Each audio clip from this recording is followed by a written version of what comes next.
Baik, terima kasih Bapak Ibu sudah berkenan untuk masuk ke Zoom kami. Assalamualaikum warahmatullahi wabarakatuh. Waalaikumsalam Waalaikumsalam warahmatullahi wabarakatuh. Baik, Bapak Ibu yang saya hormati, terima kasih atas waktunya dapat berkenan untuk hadir ke acara diseminasi aksi nyata kami calon guru penggerak. Mudah-mudahan apa yang akan kami sampaikan ini dapat bermanfaat untuk kita semua ke depannya. Baiklah, Bapak Ibu, sebelum kita mulai, Bapak Ibu sehat, Bapak Ibu? Alhamdulillah luar biasa. Alhamdulillah, mudah-mudahan kita selalu diberi kesehatan. Amin. Baik, untuk mempersingkat waktu, saya akan share screen.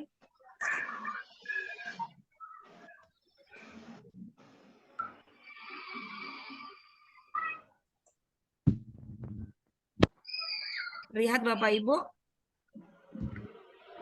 Lihat Bu Ismi. Baik, terima kasih. Jadi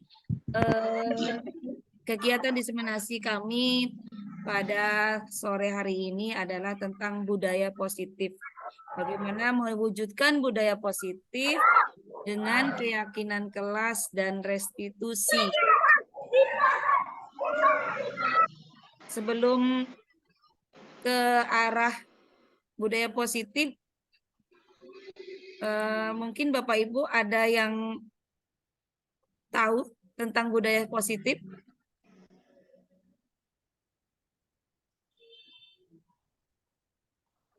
Oke, budaya positif dari kata-kata bahasanya adalah budaya positif. Jadi segala sesuatu. Pikirannya selalu positif. Iya, baik. Terima kasih Pak Anu. Kok Pak Anu ya? Oh, Pak Vicky. Baik, teori dari budaya positif ini diawali dengan teori kontrol, di mana menurut psikiater dan pendidik Dr. William Glaser, dalam teori kontrolnya meluruskan beberapa miskonsepsi tentang makna kontrol. Mungkin makna kontrol selama ini yang kita pahami itu salah ya. Yang kita pahami ada yang salah, ada yang benar. Nah, baik. Yang pertama itu miskonsepsi kita mengenai ilusi guru mengontrol murid. Nah, selama ini kita berpikir bahwa kita dapat mengontrol murid. Nah, pada dasarnya kita tidak dapat memaksa murid untuk berbuat sesuatu. Jikalau murid tersebut memilih untuk tidak melakukannya. Walaupun tampaknya guru sedang mengontrol perilaku murid. Hal demikian terjadi karena murid sedang mengizinkan dirinya untuk dikontrol. Nah, teori kontrol menyatakan bahwa semua perilaku memiliki tujuan, bahkan terhadap perilaku yang tidak disukai. Jadi, miskonsepsi yang terjadi pada kita selama ini bahwa kita nih sebagai orang dewasa dapat mengontrol murid kita. Nah, ternyata hal itu tidak benar. Bahwasannya ketika kita bisa menguasai murid kita, itu berarti merekalah yang membuka diri untuk diizinkan dikontrol oleh kita. Karena sesungguhnya mereka hanya diri kita sendiri yang bisa mengontrol diri kita sendiri. Itu semua tindakan yang kita lakukan atau anak yang murid yang dilakukan oleh murid itu mereka memiliki tujuan. Walaupun perilaku mereka yang mereka tidak sukai pasti punya tujuan. Tuh. Kemudian ilusi atau anggapan bahwa semua penguatan positif efektif dan bermanfaat. Jadi penguatan positif atau bujukan adalah bentuk-bentuk kontrol. Nah, segala usaha untuk mempengaruhi murid agar mengulangi suatu perilaku tertentu adalah suatu usaha untuk mengontrol murid tersebut. Dalam jangka waktu tertentu, kemungkinan murid tersebut akan menyadarinya. dan mencoba untuk menolak bujukan kita, atau bisa jadi murid tersebut menjadi tergantung pada pendapat sang guru untuk berusaha. Jadi selama ini jika kita membujuk atau memberikan nasihat dalam tanda kutip kita membujuk mereka ya untuk melakukan sesuatu, itu kita sudah anggap bahwa itu adalah untuk mengontrol, padahal itu bujukan itu timbul dari kita bukan dari pribadinya, sehingga dampaknya tidak akan berjangka panjang. Dalam waktu sebentar itu sudah akan lupa, ya. Kemudian anggapan bahwa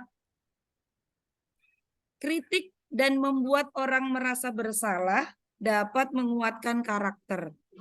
Nah, kadang kita menganggap seperti itu, padahal menggunakan kritik dan rasa bersalah untuk mengontrol murid menuju identitas yang gagal. Nah, mereka belajar untuk merasa buruk tentang diri mereka sendiri. Kita membuat anak merasa bersalah, itu beranggapan bahwa mereka akan menyadari kesalahannya. Tapi ternyata tidak. Hal itu malah memperburuk pribadinya. Rasa bersalah itu akan lama-kelamaan membuat efek yang tidak baik.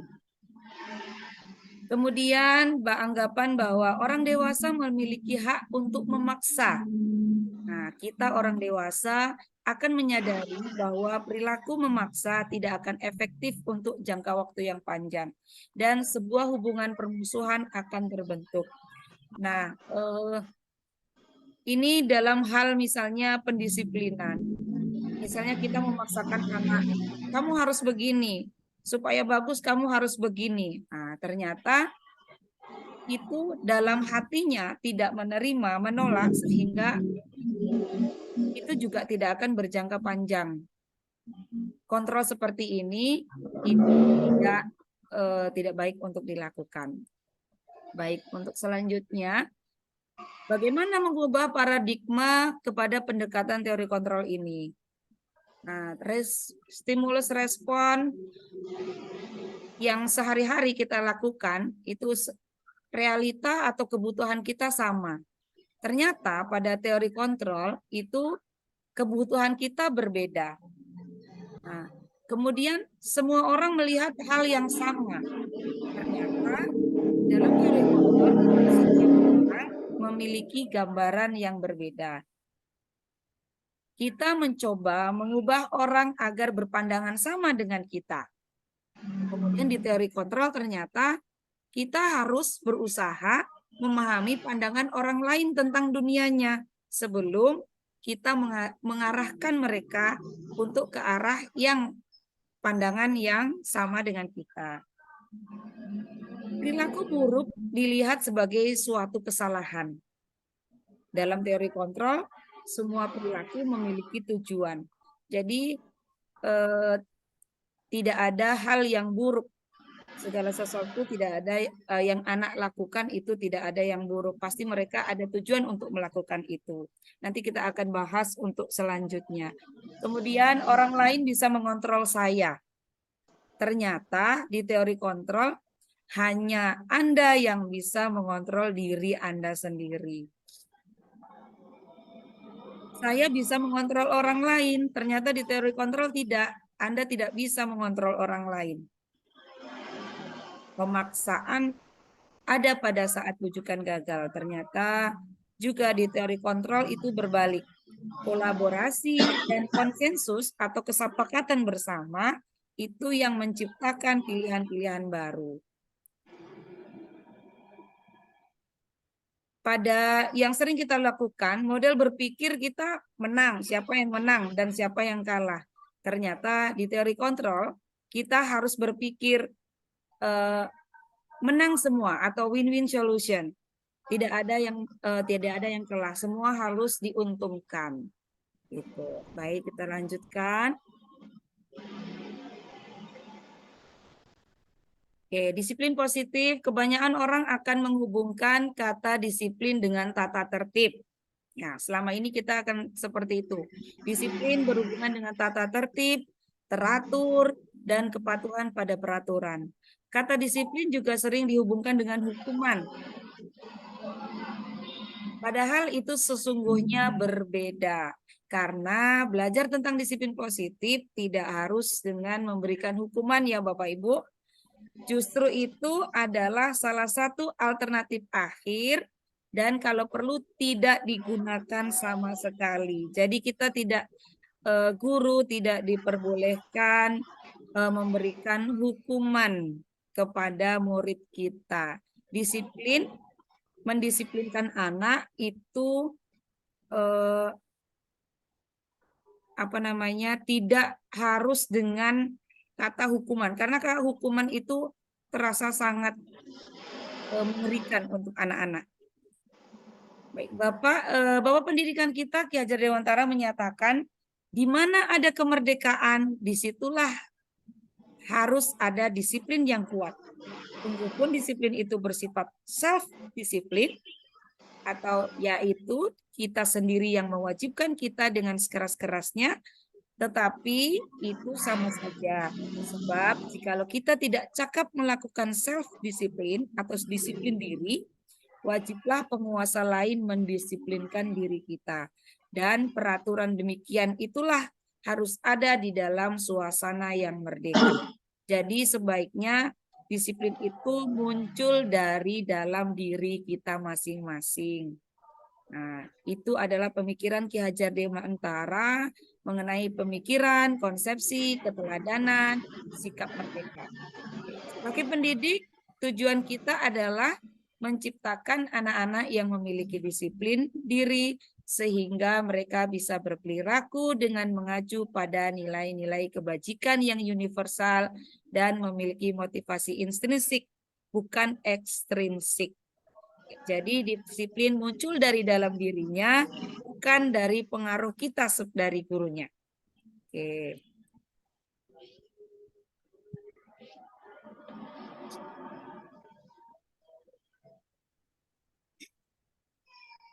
Untuk mengawali disiplin tentu saja kita harus mengenal nilai-nilai kebajikan.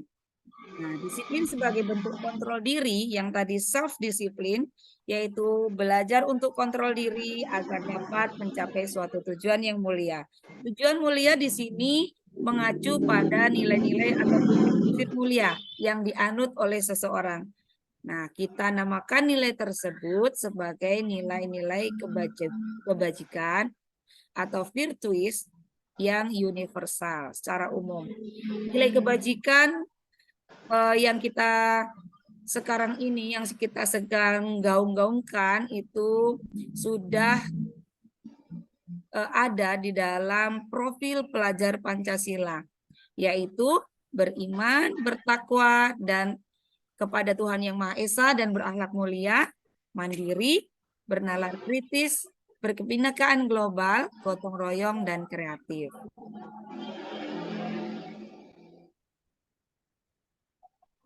Baik, dalam melaksanakan disiplin positif tentu saja berkaitan dengan motivasi karena segala sesuatu itu akan berpengaruh sekali. Jadi teori motivasi menurut Diane Gosser dalam bukunya Restructuring School Discipline menyatakan ada 3 motivasi perilaku manusia. Yang pertama itu untuk menghindari ketidaknyamanan atau hukuman. Nah, ini adalah tingkat terendah dari motivasi perilaku manusia. Motivasi ini tidak akan dapat berjangka lama. Nah, karena menghindari hukuman, contohnya, misalnya, aku tugasnya harus kukerjain nih, betul salah terserah. Yang penting aku nggak dihukum. Nah, itu yang muncul dari dalam anak ya.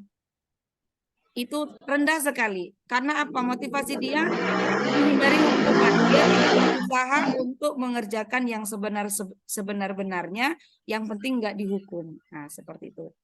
Kemudian untuk mendapatkan imbalan atau penghargaan dari orang lain. motivasi ini satu tingkat lebih agak di atas dari tadi. Yang pertama, di sini orang berperilaku untuk mendapat imbalan atau penghargaan dari orang lain. Motivasi ini juga bersifat eksternal tentunya, karena dia melakukan sesuatu itu untuk mendapatkan penghargaan atau hadiah gitu, imbalan. Dalam contoh kita sehari-hari, kira-kira ada nggak Bapak Ibu yang masih menerapkan seperti ini? Nanti kalau bersih-bersih, siapa yang bisa bersih-bersih? Teacher tambah poin 1 gitu. Nanti kalau selesai mengerjakan, Ibu kasih pensil. Nah, masih ada nggak Bapak Ibu yang seperti itu? Banyak Bu Ismi. Ya, ternyata Masih. masih ya. Sebenarnya itu sebaiknya kita hindari. Kenapa? Karena itu dekat sekali Merugikan guru. dengan kekecewaan. Kenapa? Nah, ketika seorang murid mengejar gurunya memberikan motivasi imbalan atau hadiah berupa misalnya bintang. 3 tercepat mengerjakan tugas akan mendapat bintang. Nah, nanti ditempel. Siapa nanti bintang itu akan diakumulasikan ketika mereka nanti naik kelas. Nah, akan diberikan hadiah gitu ya. Jadi, ketika anak itu bersaing, bagus nih anak ini bersaing mengerjakan. Ternyata ada teman yang lebih cepat dan dia nomor 4 gitu ya. Padahal tadi yang dikasih bintang tuh nomor 3 tercepat. Nah, dia akan kecewa karena percuma aku mengerjakan cepat-cepat, ternyata ada teman yang lebih cepat. Nah, seperti itu. Itu kalau karakter dirinya tidak kuat, dia akan kecewa dan justru akan menimbulkan efek yang tidak baik.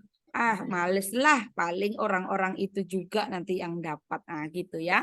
Untuk anak-anak, untuk murid-murid kita yang misalnya levelnya atau kemampuannya yang masih rendah, yang merasa dirinya aku enggak menguasai nih materi ini, itu dia tidak akan tumbuh motivasinya karena dia pasti yakin pasti yang dapat cuman orang-orang itulah yang pintar-pintar gitu.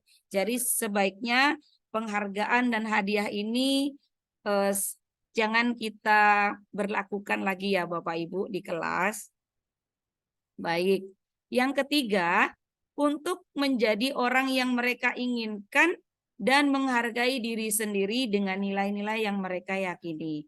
Mereka melakukan sesuatu dengan nilai-nilai yang mereka yakini dan hargai. Dan mereka melakukannya karena mereka ingin menjadi orang yang memiliki nilai-nilai yang mereka yakin tersebut. Inilah motivasi yang akan membuat seseorang memiliki disiplin positif. Karena motivasinya berperilaku itu bersifat internal, muncul dari dirinya sendiri. Hal ini bisa kita contohkan mungkin dari kita dulu, kalau memang muridnya belum mampu, gitu ya.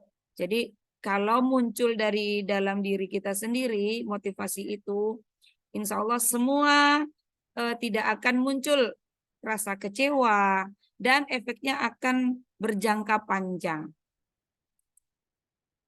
Baik, di sini ada identitas yang membedakan antara hukuman, konsekuensi, dan restitusi. Baik.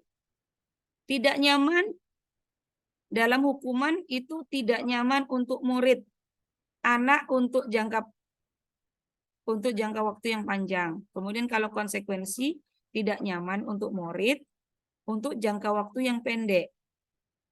Kalau restitusi itu menguatkan murid dalam jangka waktu yang panjang. Jadi nanti akan dibahas hukuman tadi seperti tadi, hukuman itu akan memberikan dampak kekecewaan yang panjang sehingga misal dia melakukan sesuatu itu kan sifatnya untuk menghindari. Jadi motivasi itu cuman sebentar melekat gitu. Nanti kalau sudah lengah dia nggak akan melakukan lagi gitu. Kemudian kalau konsekuensi ini tidak nyamannya dalam jangka waktu yang pendek karena itu sudah konsekuensi, sudah kesepakatan bersama. Kalau melanggar ya harus dijalani gitu. Tidak akan menimbulkan kekecewaan yang mendalam gitu. Nah, ada yang lebih baik lagi itu adalah restitusi, menguatkan murid dalam jangka waktu panjang. Dalam arti nanti akan dibahas lebih jauh tentang restitusi. Sampai di sini Bapak Ibu. Mungkin ada yang ditanyakan? Atau kita lanjut dulu? Lanjut dulu. Lanjut. Oke. Lanjut dulu Bu Ismi. Ya.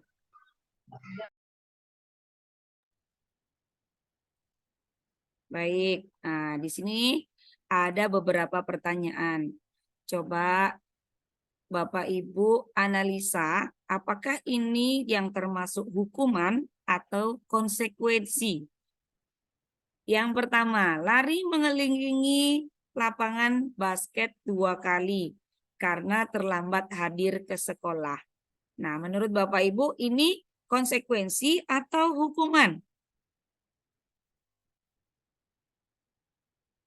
Hukuman kayaknya itu Bu ya. Ya, hukuman ya. Kemudian membersihkan coretan yang dibuat di meja tulis. Itu hukuman atau konsekuensi?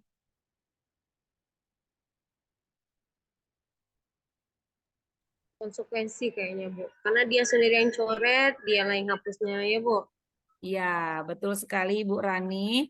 Jadi konsekuensi dari mencoret-coret kertas, mencoret-coret meja itu dia sendiri yang harus menghapusnya, bukan orang lain gitu. Jadi sinkron antara perbuatan dan juga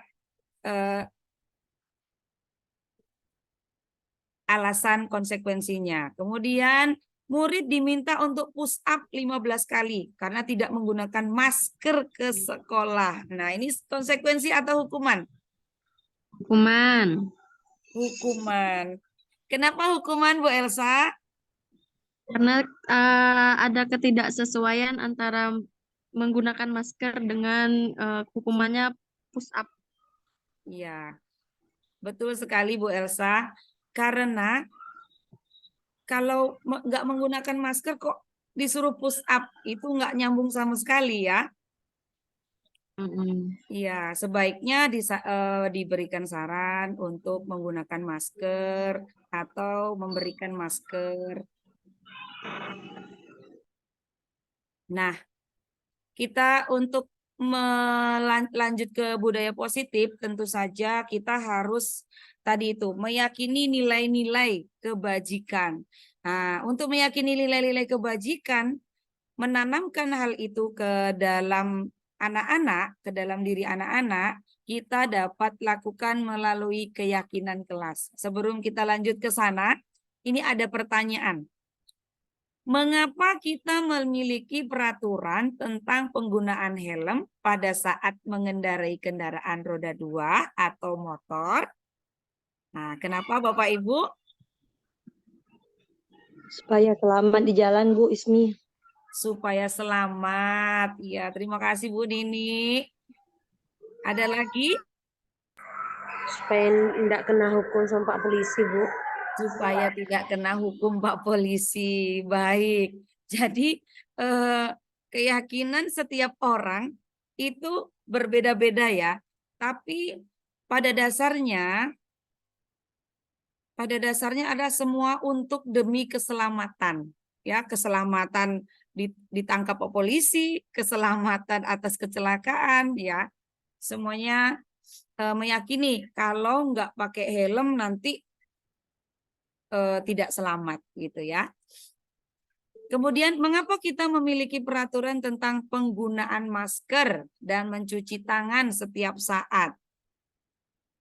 Nah, kenapa? Ini waktu COVID dulu ini. Kenapa kita pasang semua peraturan tentang penggunaan masker? Harus menggunakan masker, cuci tangan dengan sabun. Nah, kenapa? Kenapa kita memiliki peraturan itu?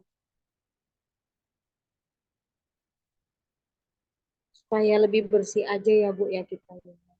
Supaya lebih bersih. Apalagi? Ada lagi alasan lain? Kalau kemarin ini sempat kabut Bu, pakai masker supaya nggak kehisap kabutnya Bu.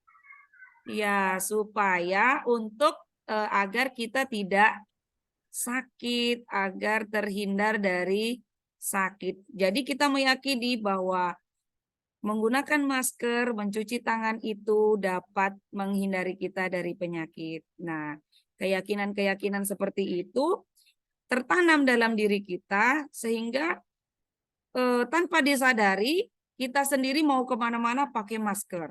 Tanpa disadari kita kemana-mana pakai helm karena sudah mendarah daging, sudah menjadi keyakinan kita bahwa nanti kalau tidak pakai helm tidak selamat. Tidak selamat dalam artian bisa terjadi kecelakaan, bisa ditangkap polisi, nah, seperti itu ya. Begitu juga di dalam kelas. Nah, nilai-nilai keselamatan atau kesehatan inilah yang kita sebut sebagai suatu keyakinan, yaitu nilai-nilai kebajikan universal yang disepakati secara tersirat dan tersurat lepas dari latar belakang suku, negara, bahasa, maupun agama.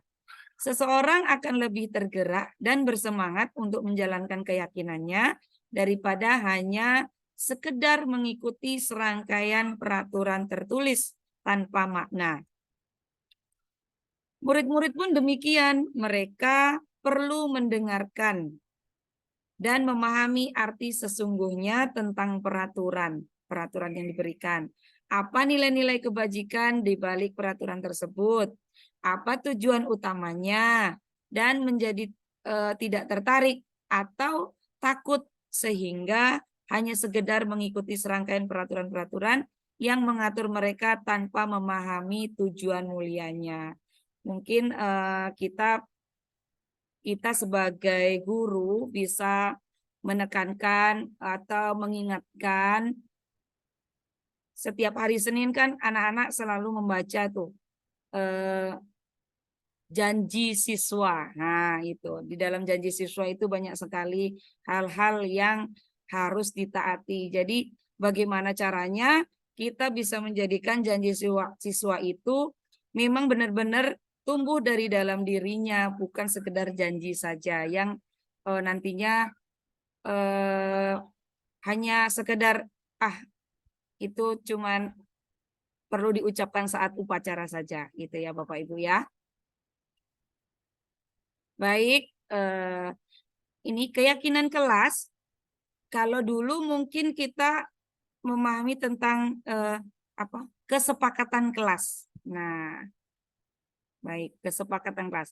Kalau sekarang kita gunakan keyakinan kelas. Nah, keyakinan kelas bersifat lebih abstrak daripada peraturan. Nah, kalau kesepakatan kelas itu cenderung mengarah ke peraturan. Kemudian keyakinan kelas berupa pernyataan-pernyataan universal. Pernyataan keyakinan kelas senantiasa dibuat dalam bentuk positif. Jadi dengan kata-kata yang positif.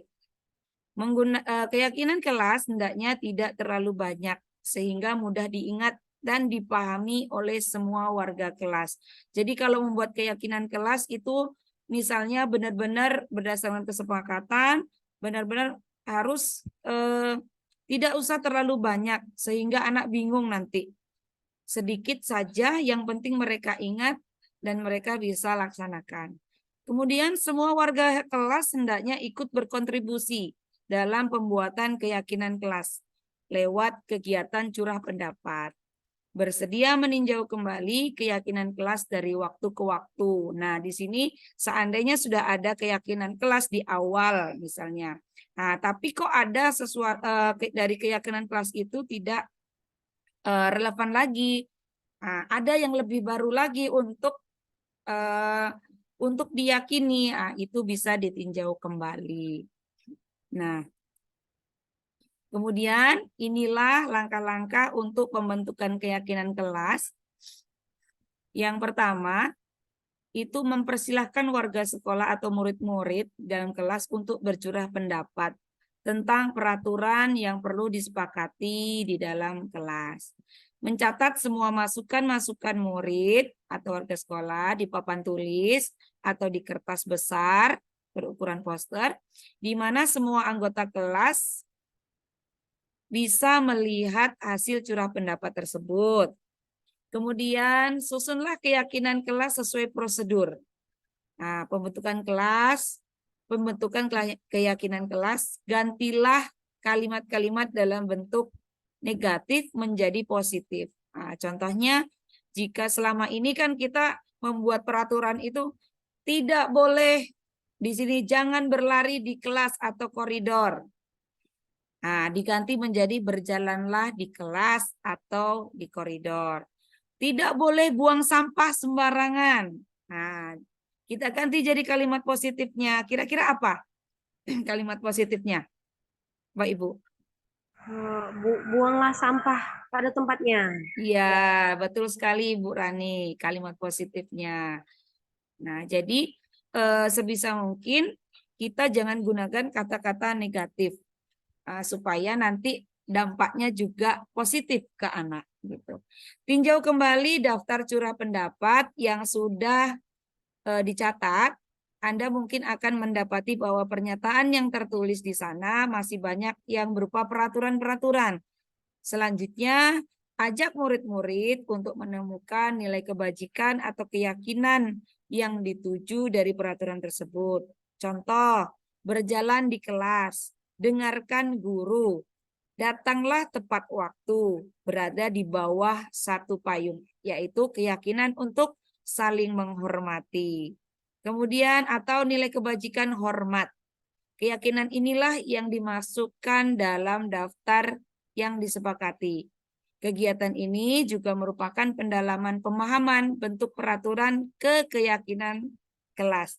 Nah, contohnya misalnya di situ ada, kalau di sini kan menghormati. Bagaimana dengan disiplin? Nah, kayak nilai kebajikannya adalah disiplin. Nah, apa sih peraturannya? Nah, peraturannya misalnya datang tepat waktu. Nah, itu berarti nanti di keyakinan kelas itu tertulisnya hanya disiplin saja, gitu ya. Tinjau ulang keyakinan kelas secara bersama-sama.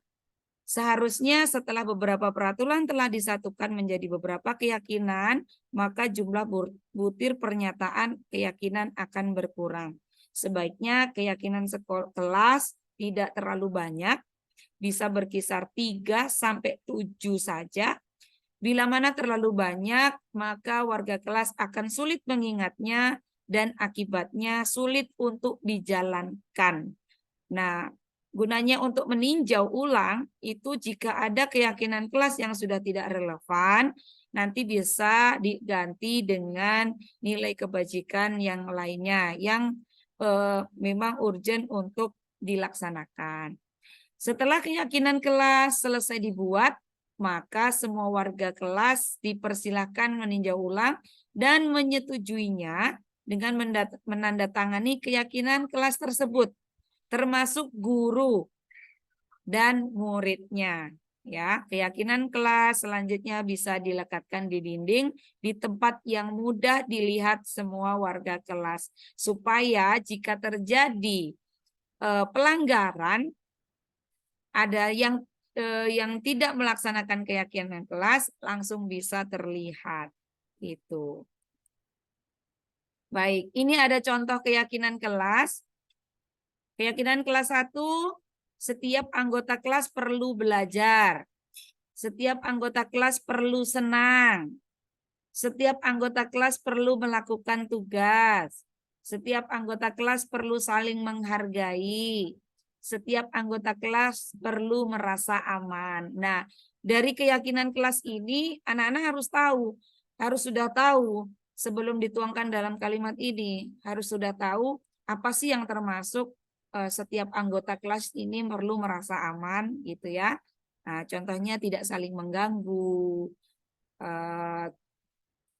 Kemudian yang perlu setiap anggota kelas perlu saling menghargai, ini tidak saling mengejek. Nah, poin-poinnya sudah harus tahu. Kemudian contoh di kelas 5 ini setingkat agak lebih tinggi lagi. Mereka pemahamannya kan lebih jauh. Selalu bersikap positif. Kemudian senantiasa menjadi diri terbaik. Percaya dan menghormati orang lain serta barang miliknya. Berkomitmen terhadap setiap tugas. Senantiasa membantu. Nah, ini untuk kelas 7. Kelas 7 ini SMP kelas 1. Sudah lebih tinggi lagi. Nah, di sini bisa keyakinan nilai-nilai kebajikannya ada hormat. Nah, kami meyakini bahwa sangat penting untuk menghormati semua orang dan barang milik orang lain. Kemudian bekerja. Kami meyakini bahwa sangat penting untuk mengerjakan segala pekerjaan atau mengikuti kegiatan yang telah ditugaskan. Kemudian diterima dan dimiliki. Kami meyakini bahwa sangat penting untuk merasa diterima pada suatu kelompok dan saling peduli satu dengan yang lainnya. Nah,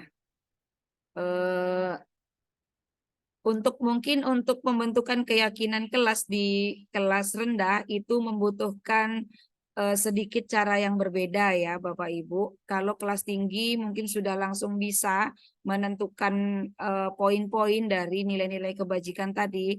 Kalau kita yang mengajar di kelas rendah itu sesuai dengan pengalaman yang saya rasakan, itu kita harus bertahap. Tidak langsung keyakinan kelas itu bisa kita munculkan langsung satu hari itu, tidak. Karena banyak sekali hal-hal yang mempengaruhi, termasuk usianya, mempengaruhi cara berpikirnya, kemudian penguasaan tentang kosakata, itu masih banyak kita sebagai guru yang harus mengarahkannya. Tapi bukan berarti kita yang menyebutkan gitu ya, tapi kita mengarahkan dengan pertanyaan-pertanyaan yang mengarahkan ke nilai-nilai kebajikan itu. Baik, kalau di kelas tinggi itu sudah insya Allah mereka cara berpikirnya sudah lebih dewasa, sudah lebih tinggi, jadi mudah untuk dilakukan. Baik, budaya positif itu tentu saja akan kita laksanakan, dapat terlaksana dengan baik, tentu karena ada munculnya kebutuhan-kebutuhan dasar manusia. Ada 5 kebutuhan dasar manusia di sini, ada penguasaan, ada kesenangan, ada kasih sayang, bertahan hidup, ada juga kebebasan. Oke, yang mana sih yang termasuk dalam penguasaan, yang mana yang termasuk dalam kasih sayang? Nah, coba kita cermati dari kasus ini. Bimo, seorang anak TKB, selalu berlari keluar kelas menuju jalan raya di depan sekolahnya yang ramai dengan kendaraan. Tingkahnya membuat guru Bu Ani bingung dan seringkali lari mengejarnya. Ada beberapa kemungkinan jawaban yang diberikan Bimo. Nah, identifikasi kebutuhan yang ingin dipenuhi oleh Bimo, jika respon Bimo seperti di kolom berikut adalah apa? Aku senang main kejar-kejaran dengan ibu guru, seru. Ah, menurut Bapak Ibu, ini termasuk Bimo ini kebutuhannya apa? Apakah kesenangan, kebebasan, cinta kasih sayang, atau penguasaan? Oke, Bu Rani? Kayaknya senang deh, Bu. Bimonya senang banget tuh Iya, dikejar senang mau kayak itu. kesenangan. Ya, betul ya. Jadi dia senang karena dia senang main kejar-kejaran sama ibu, seru. Nah, berarti kebutuhan yang ingin dia penuhi itu tentang kesenangan. Kemudian ada ibu kejar aku karena ibu kan guru sayang aku gitu. Ibu guru yang sayang sama aku. Nah, itu kebutuhan apa? Cinta dan kasih sayang bukan Bu Ismi? Cinta dan kasih sayang. Oke, ya, karena betul ya. Jadi di situ ibu kejar aku, Bu, karena ibu guru sayang aku. Jadi dia merasa dia ingin sekali disayangi oleh ibu gurunya. Oke, kemudian berikutnya nih ada kasus di kelas 3, di kelas di Cerani. Dinda seorang anak kelas 3 SD. Begitu tiba di rumah sepulang dari sekolah, menangis dan mengadu pada ibunya. Bentar, sebentar. Ih, muncul. Oke. Dinda seorang anak kelas 3 SD, begitu tiba di rumah sepulang dari sekolah, menangis dan mengadu pada ibunya bahwa dia benci pada Ibu Rani, gurunya. Menurut Anda, kebutuhan apa yang berusaha dipenuhi oleh Dinda? Jika jawaban Dinda seperti ini. Ibu guru bilang, aku tidak boleh bersenandung sewaktu mengerjakan tugas. Katanya kelas harus tenang, tidak ada suara. Kan nggak seru jadinya. Nah, jadi apa nih kebutuhan apa yang diinginkan oleh Dinda? Penguasaan, cinta kasih sayang, kesenangan, atau kebebasan? Bu Ismi, saya izin jawab sebagai Ibu Rani. Terpanggil saya Oke, menjawab. baik Ibu Rani. Saya yakin Ibu Rani tidak seperti ini yang diceritakan Dinda. Saya yakin Ibu Rani adalah guru yang the best dan baik. Benar, Bu. Saya tidak seperti itu. Jadi kalau ibu gurunya seperti itu, berarti kebutuhan yang berusaha dipenuhi Dinda itu kayaknya kebebasan. Dia nggak bebas untuk bersenandung sesuka hati dia. Iya, Terhambat kesenangan, kebebasannya, Bu. iya betul sekali ya. Dia eh, karena ada anak-anak tertentu yang dalam belajar itu sambil bergumam, bersenandung seperti itu yang membuat dia lebih memahami pelajaran. Ada juga apa namanya orang yang tidak suka dengan kebisingan, nah seperti itu, menganggap bahwa oh berisiknya nyanyi ini ya seperti ya. Jadi Dinda, kebutuhan Dinda di sini adalah tentang kebebasan. Kemudian kalau ini, ibu guru tidak menyapa aku hari ini, padahal aku pakai jepit rambut baru. Nah, itu kebutuhan apa yang dibutuhkan oleh Dinda? Bu Rani yang memahami Dinda?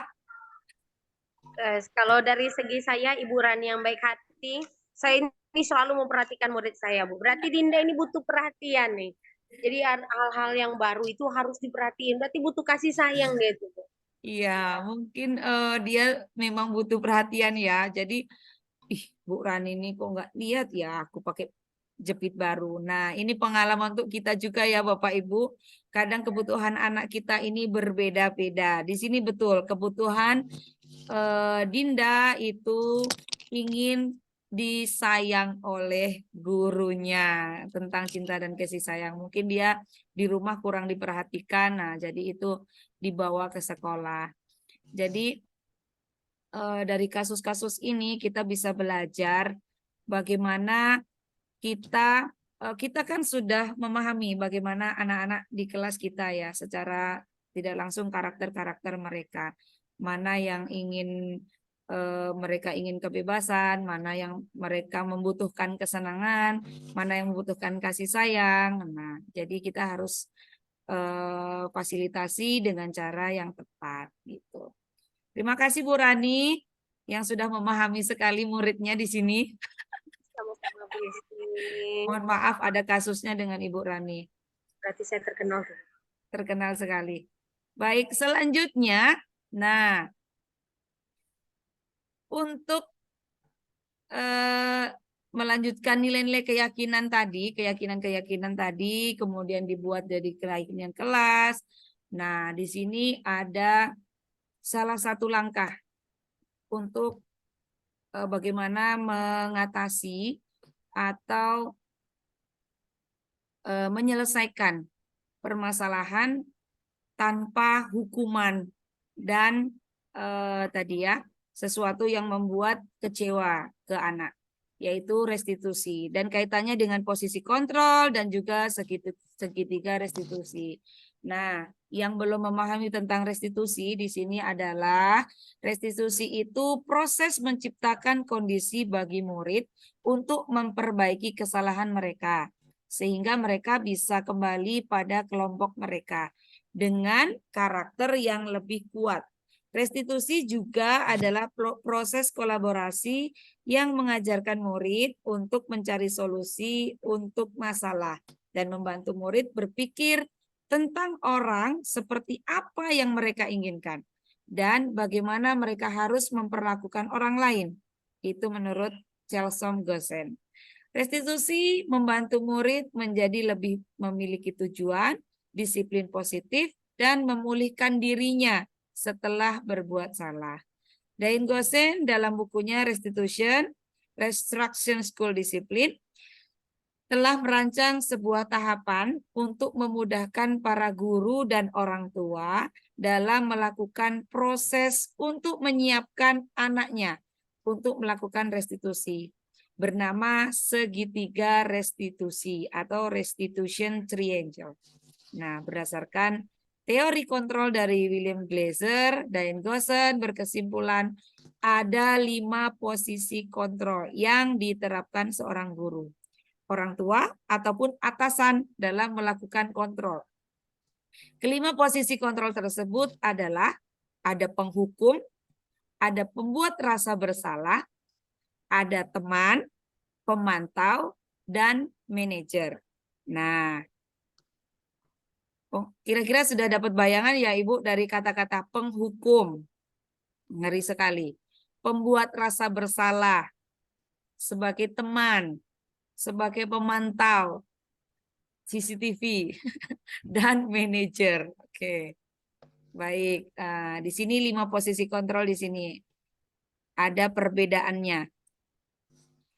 Ada tindakan, perkataan, akibat, pola perilaku, dan motivasi yang akan berkembang. Di posisi penghukum, itu tindakannya biasanya itu memarahi, mengkritik, menyakiti, melakukan tindakan kekerasan. Nah, jadi kalau Bapak Ibu menangani masalah dengan cara ini, dengan tindakan yang seperti ini, berarti Bapak Ibu ada di posisi penghukum. Nah, perkataan yang sering muncul, nah kalau kamu berbuat kayak gitu, nanti Bapak hukum. Nah, itu ya. Akibatnya apa? Kalau kita di posisi ini, murid tidak peduli dengan gurunya atau tugas sekolahnya karena dia sudah kecewa, sakit hatinya, gitu ya. Kita kalau dimarahi, dikritik, apalagi di depan orang banyak, itu akan down ya. Kita sendiri sebagai orang dewasa tentunya akan seperti itu dan jangan pula jika itu membuat kita down, jangan pula kita lakukan kepada anak-anak kita. Pola perilaku posisi penghukum itu perilaku melanggar yang berulang sebagai bentuk perlawanan. Nah, di sini dia tidak akan jerah. Nah, bahasa Jambi kita tuh pasti akan nyagil gitu ya. Nah, dia akan melakukan yang sama lagi, melakukan yang sama lagi, melakukan yang sama lagi. Nah, itu sebenarnya bentuk dari ketidaknyamanan anak karena dia akan berulang lagi biar itu sudah sakit berarti hatinya. Kemudian motivasi yang berkembang itu motivasi ekstrinsik. Jadi kalaupun anak menuruti berbuat baik, karena ini bapak atau ibu guru menemui bapak ibu guru yang memiliki posisi ini, tentu dia bukan dari dalam dirinya ya, tumbuhnya tidak dari dalam diri. Perilaku baiknya itu karena takut, karena takut dihukum tadi, disakiti atau dimarahi. Baik, kemudian ada posisi kontrol yang kedua, itu pembuat rasa bersalah. Tindakan yang sering dilakukan itu mendiamkan, menceramahi, membuat rasa bersalah. Kira-kira ini biasanya dilakukan siapa? Biasanya yang seperti ini itu ibu-ibu biasanya ya. Mendiamkan, marah, ceramahi, panjang, lebar. Nah, membuat rasa bersalah. Itu kalau berdasarkan pengalaman, jika murid kita itu laki-laki, itu dia tidak akan hormat dengan kita jika kita berada di posisi ini. Karena didiamkan itu tidak nyaman. Diceramahi panjang lebar juga tidak akan nyaman. Bagaimana sih perkataan kita yang terkait dengan membuat rasa bersalah nih? Misalnya nih, bapak ibu kecewa sama kamu. Kalau orang tua kamu tahu bagaimana? Seharusnya kamu tahu apa yang kamu lakukan itu salah, misalnya seperti itu. Ibu sakit loh hatinya kalau kamu kayak gitu. Nah, itu ya. Itu jadi anak, ibu sakit hatinya. Gitu. Dia merasa bersalah atas tindakan yang dia lakukan. Itu akibatnya betul murid merasa dirinya, aku ini bodohnian ya, aku ini ternyata aku ini nakal. Nah, jadi dia merasa hatinya sangat rendah sekali. Nah, timbullah perilaku dari anak merasa rendah diri, kurang percaya diri, cemas, khawatir kalau salah. Jadi kalau dia melakukan sesuatu, nanti buat ibu sakit nggak ya, buat ibu ini nggak ya, kecewa nggak ya, gitu ya. Jadi ketika dia melakukan apa yang kita perintahkan, itu tidak muncul dari dalam dirinya. Motivasi yang berkembang terutama pasti motivasi ekstrinsik. Nah, kemudian posisi yang ketiga sebagai teman. Nah, ini biasanya guru-guru di kelas tinggi yang anak-anaknya sudah mulai sudah mulai berkembang usianya. Di posisi tinggi, bagaimana tindakan yang dilakukan? Membuat pemakluman. Nah, ya sudahlah, nggak apa-apalah kamu kayak gitu. Nah, sudah duduk sana. Nah, seperti itu ya. Nah, kemudian perkataan lakukan demi Bapak Ibu atau ayolah demi ibu kerjakan dulu, nanti ibu dimarahi sama ibu kepala sekolah. Nah, gitu ya. Jadi bahasanya itu bahasa seperti dengan teman. Akibatnya apa? Mereka merasa guru adalah teman yang bisa memaklumi kesalahannya. Jadi tidak apa-apalah, ibu baik juga, katanya gitu ya. Nah, kemudian apa pola perilakunya yang muncul? Anak akan menjadi lemah, tergantung dan cenderung menunggu apa yang dilakukan gurunya. Gitu. Jadi sudahlah, tidak muncul motivasi untuk berbuat yang lebih baik, gitu, memunculkan nilai kebajikan yang lebih baik. Nah, sudah pasti motivasi yang berkembang itu motivasi ekstrinsik. Kemudian di pengontrol atau pemantau. Tindakan contohnya memantau atau mencatat. Nah, perkataan yang kita ucapkan, kamu sudah tahu kan aturannya. Nah, jadi ibu lihat ya nanti dikerjakan atau tidak ya, gitu. Ibu pantau nih sampai dari sekarang, gitu ya. Nah, akibatnya apa? Murid mempertanyakan konsekuensi perbuatannya. Jadi dia bertanya-tanya, dipantau aja. Nanti kira-kira ada nggak ya konsekuensinya gitu. Perilaku yang muncul di anak itu orientasi pada ganjaran dan hadiah. Nah, itu tadi Kalau dipantau nanti nanti akan dapat ini penghargaan atau apresiasi. Nah, kalau nggak dipantau ya sudahlah begitu. Kemudian berarti itu motivasi yang muncul, motivasi ekstrinsik juga. Karena apa yang dia lakukan berdasarkan hadiah. Kalau nggak dipantau nggak dilakukan gitu. Nah, kita berada di posisi yang terakhir, itu posisi manajer. Posisi manajer ini adalah posisi terbaik bagi kita.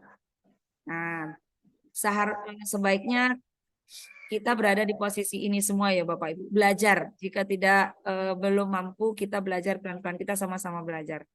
Di posisi manajer ini, tindakan yang kita lakukan itu bertanya dan membuat kesepakatan. Nah, contohnya misalnya ditanya, Budi, kamu kenapa? Gitu. Kenapa kamu terlambat? Gitu. Kemudian apa sebenarnya harapanmu biar kamu nggak bisa terlambat? Nah, digali. Jadi istilahnya kita coaching dia, digali. Kita bertanya, dia sendiri yang menjawab sampai memunculkan benar-benar muncul dari dalam dirinya. Kemudian akibatnya apa? Apa yang bisa saya lakukan untuk memperbaiki? Nah, jadi dia muncul ide-ide untuk memperbaiki supaya tidak kesalahannya itu tidak terulang lagi. Nah, perilaku yang muncul disiplin dalam diri.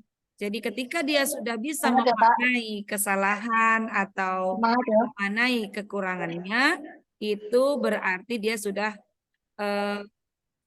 kemudian berani membuat kesepakatan, itu hal yang terbaik yang harus kita lakukan. Karena motivasi yang muncul dan berkembang di diri anak itu berasal dari motivasi dari dalam dirinya, yaitu motivasi intrinsik.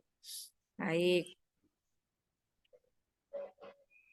Kemudian ini ada proses 3 tahapan berdasarkan pada prinsip-prinsip utama dari teori kontrol, yaitu langkahnya menstabilkan identitas. Kemudian di teori kontrol kita semua akan melakukan hal yang terbaik yang bisa kita lakukan. Kemudian yang kedua, validasi tindakan yang salah. Nah, di teori kontrol semua perilaku memiliki alasan, ya. Kemudian yang ketiga, menanyakan keyakinan. Nah, dalam teori kontrol itu kita semua memiliki motivasi internal dalam melakukan sesuatu. Nah, tadi seperti disampaikan bahwa segitiga restitusi itu terdapat 3 langkah. Nah, ini segitiga, triangle. Yang pertama itu kita validasi tindakan yang salah. Itu kamu tentu misalnya nih, kalau anak melakukan kesalahan, itu ditanya dulu. Nah, kamu tentu punya alasan. Kita stabilkan identitasnya dulu ya. Kita stabilkan identitasnya dulu. Yang pertama.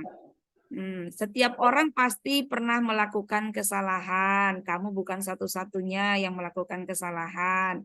Jadi dia tidak merasa bahwa kemudian ya itu merasa. Misalnya terlambat gitu, terlambat datang ke sekolah gitu. Nggak apa-apa terlambat. Kamu kan nggak cuma satu-satunya yang terlambat. Nah, tapi habis itu kita validasi tindakannya yang salah. Nah, adakah cara yang lebih efektif supaya kamu nggak terlambat? Nah, muncul nih ya. Kemudian kamu tentunya punya alasan. Kenapa terlambat? Nah, ditanya seperti itu.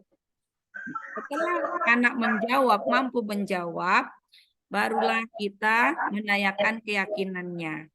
Nah, kira-kira kalau terlambat, keyakinan kelas apa yang telah kita sepakati yang sudah kamu langgar? Nah, pasti dia menjawab, saya nggak disiplin. Nah, gitu ya. Kamu ingin ke depannya kamu ingin menjadi orang seperti apa? Nah, gitu. Dari sini akan muncul karena jawaban adalah muncul dari dalam dirinya sendiri, kita sebagai guru menggali, nah itu akan lebih baik, akan berjangka panjang, akan tertanam dalam dirinya budaya positif tadi, misalnya tidak terlambat tadi, dia akan lebih disiplin muncul dari dalam dirinya. Nah, ini contoh-contoh budaya positif yang sudah saya lakukan di kelas. Nah, video ini tentang senyum, budaya senyum, sapa, salam. Nah, saya mengharapkan ada keberlanjutan dari kelas 1 sampai kelas 6 untuk selalu mengingatkan senyum, sapa, salam, terima kasih gitu ya. Tidak hanya pada guru wali kelasnya, tetapi kepada semua guru yang ada di sekolah ini. Kemudian saya juga menanamkan disiplin ini antri. Nah, jadi dari kecil sudah diajarkan antri, hanya untuk menilai pekerjaannya saja itu sudah dengan sendiri dia sudah antri gitu ya. Ini alhamdulillah sudah berjalan di kelas saya di tahun ajaran baru ini sudah berjalan. Kemudian walaupun kelas 1 belum bisa menyapu dengan bersih, belum bisa belum mengerti benar tentang kebersihan, kita harus ajarkan juga untuk mereka menyapu, membersihkan lingkungan kelasnya gitu. Kemudian saya juga mulai selalu mengajarkan untuk bekerja sama. Jadi setiap pembelajaran itu saya lakukan secara berkelompok dan setiap kegiatan berganti-ganti anggota kelompoknya sehingga mereka terbiasa untuk bekerja sama. Walaupun dalam prosesnya pasti akan menemui kendala-kendala, misalnya pertengkaran, ada yang nangis, segala macam ya. Alhamdulillah mereka bisa merefleksikan. Ini sudah berjalan sekitar 3 bulan. Alhamdulillah mereka sudah tahu setidaknya bagaimana sih yang dilakukan ketika bekerja sama gitu. Baik. Nah, ini adalah contoh restitusi yang saya lakukan di kelas 1. Nah, nanti akan ada 2 contoh. Yang satu anak yang sudah dewasa dan ini yang masih kecil. Bagaimana prosesnya? Mari kita simak sama-sama.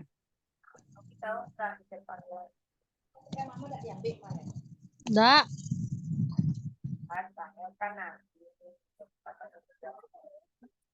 Apa yang terjadi?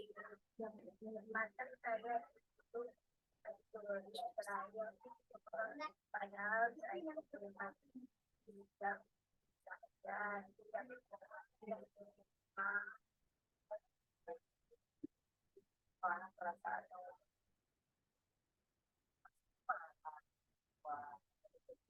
tidak terus apa yang kamu lakukan setelah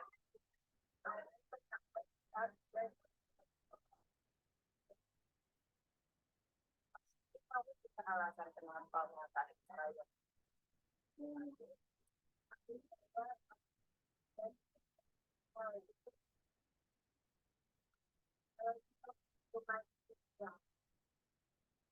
jadi pembela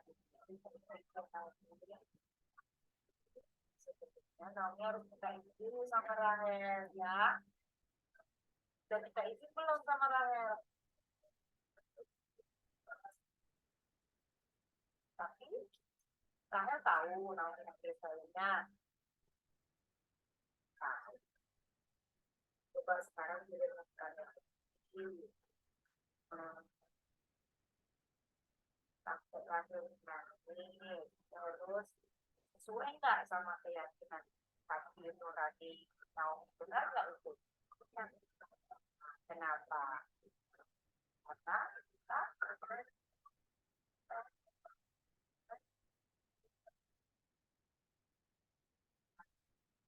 bantu kita, jadi kita sesama orang harus saling menyayangi. Jadi sekarang bagaimana? Apa yang harus kamu lakukan?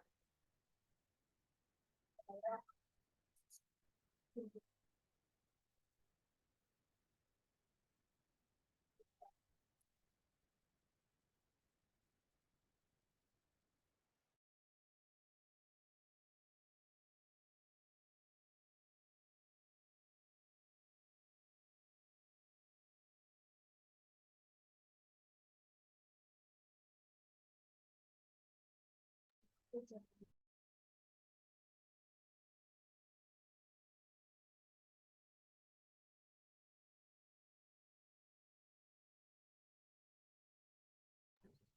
itu tadi contoh restitusi yang saya lakukan di kelas 1. Jadi ada banyak kendala ya kalau di kelas 1 ini terkadang tempat untuk melaksanakan restitusi itu kalau untuk kelas 1 kalau tempatnya itu sepi ada beberapa anak yang sulit malah justru dia takut kenapa dia dipanggil gitu. Kemudian ada juga kondisi anak yang ketika dia ditanya mau direstitusi tentang kesalahannya di depan di kelas gitu, dia malu dengan temannya. Kemudian ada juga yang justru di depan teman-temannya dia bisa menjelaskan apa yang menjadi alasan dan juga tindakan yang harus selanjutnya dia lakukan. Nah, kalau di kelas 1 banyak sekali harus benar-benar kita tahu kebutuhan anak itu seperti apa. Nah, ini tadi Naomi ini adalah dia mematahkan krayon temannya.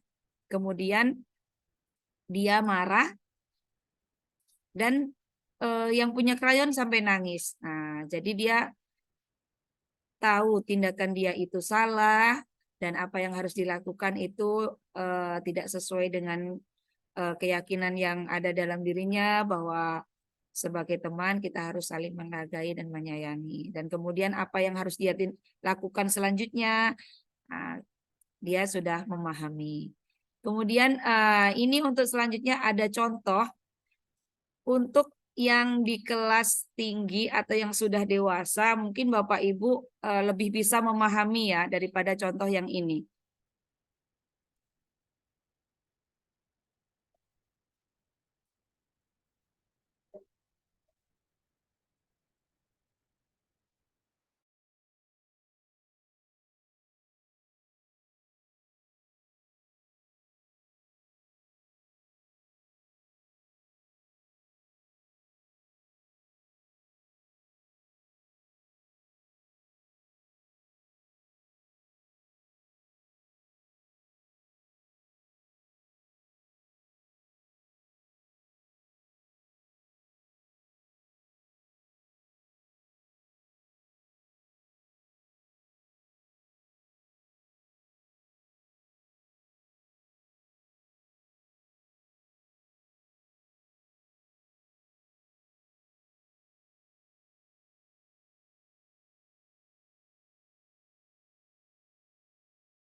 Baik, Bapak Ibu, itu tadi adalah contoh restitusi yang dilakukan kepada murid kita karena dia terlambat.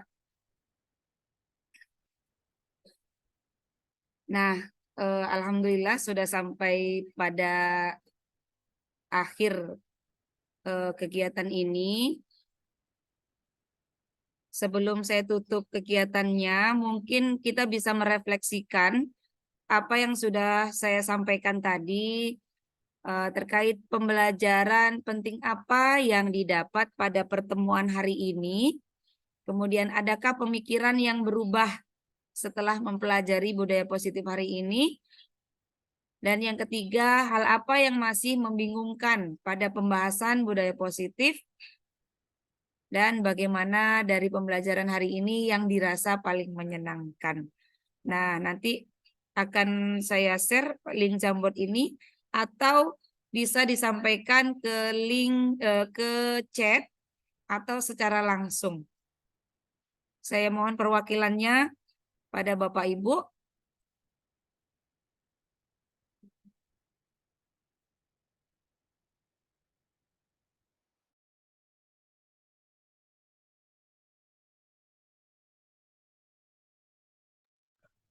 Izin Bu Ismi menyampaikan secara langsung ya. Baik, silakan Bu Elsa. Secara langsung saja. Pertanyaan tadi apa ya Bu? Saya agak ragu ini. Boleh dilihatkan kembali. Oke.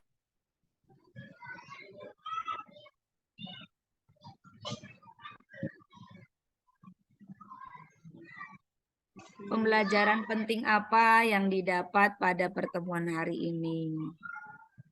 Oke, baik Bu Ismi, izin ini dari statement dari saya.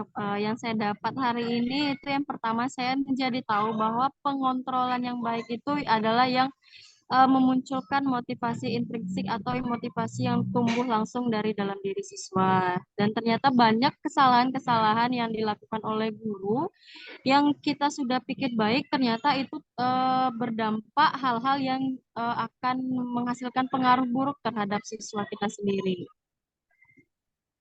Ini Baik. semuanya ya Bu Ismi? Enggak. Boleh atau disambung oleh rekan yang lain? Adakah pemikiran yang berubah setelah mempelajari budaya positif hari ini? Kira-kira dari Ibu Elsa ada nggak yang berubah setelah setelah mempelajari ini tadi?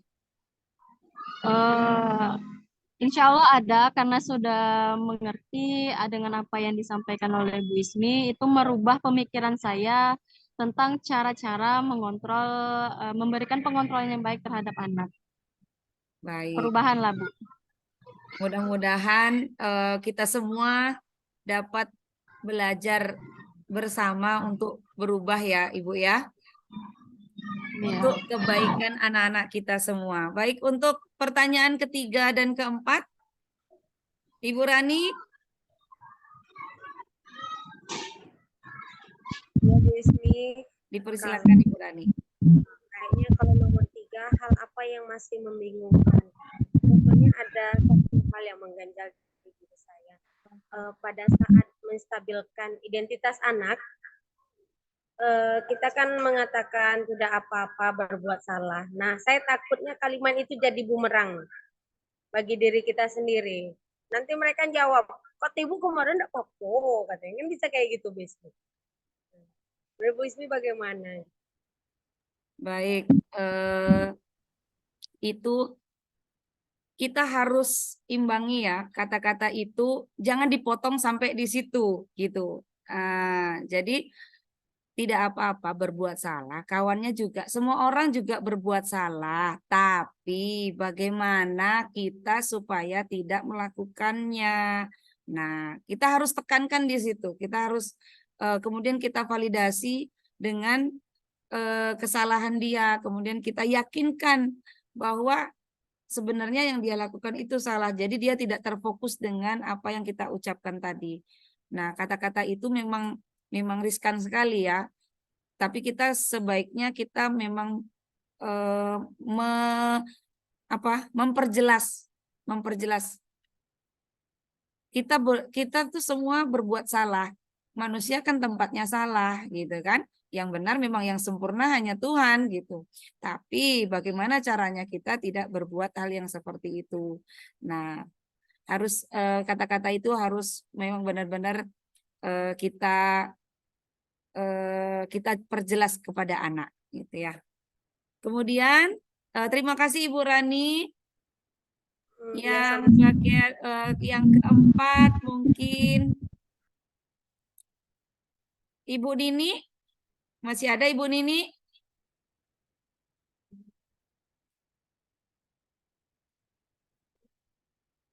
Ibu Nana, Iya, masih ada Bu Ismi. baik. Ibu Nini bisa tolong dibantu merefleksikan yang nomor 4. Bagaimana di pelajaran hari ini yang dirasa paling menyenangkan? Yang paling menyenangkan dari pertemuan kali ini, saya merasa bisa memotivasi saya untuk bisa mengevaluasi lagi keyakinan kelas yang sudah saya buat di awal semester kemarin. Karena kata Bu Ismi tadi, kalau mungkin ada yang dirasa sudah tidak sesuai harus dievaluasi lagi. Dievaluasi lagi. Iya, betul. Gitu. Mm. Terima kasih Ibu Nini. Iya. Baik. Baik Bapak Ibu, terima kasih atas kehadirannya, atas waktunya. Izin Bu Ismi, sepertinya di chat ada yang bertanya tuh Bu Ismi. Oke. Mungkin Oh iya iya iya iya iya. Iya. Baik baik baik. Dari Ibu Nana, terima kasih Bu Ismi. Izin bertanya bagaimana cara kita mengetahui apakah apa yang anak butuhkan di kelas saat belajar, sedangkan anak tersebut pendiam dan tidak menunjukkan ciri-ciri tertentu. Mohon arahannya. Mana nih? Bagaimana cara kita mengetahui apa yang apa kebutuhan anak di kelas gitu ya. Baik, apa yang dibutuhkan anak di kelas pada anak itu pendiam gitu ya. Nah, kita sebagai guru harus memang benar-benar untuk anak yang tipe pendiam itu kita harus mampu mendekati, merangkulnya gitu. Mungkin kebutuhan kasih sayang yang pertama ya. Kita sebagai guru kita berikan kasih sayang sehingga mereka merasa nyaman, kemudian muncullah unek-unek yang ada dalam dirinya yang selama ini terpendam. Mungkin itu ya, Bu Nana ya. Terima kasih atas kerjasamanya Bapak Ibu semua. Terima kasih atas waktunya. Mohon maaf atas kekurangan dan juga salah kata. Saya akhiri kegiatan hari ini. Wassalamualaikum warahmatullahi wabarakatuh. Waalaikumsalam warahmatullahi Oke. wabarakatuh. Oke. Terima kasih, Bu. Ya. Itu datang. Kita ini satu, pikirnya di grup. Oke.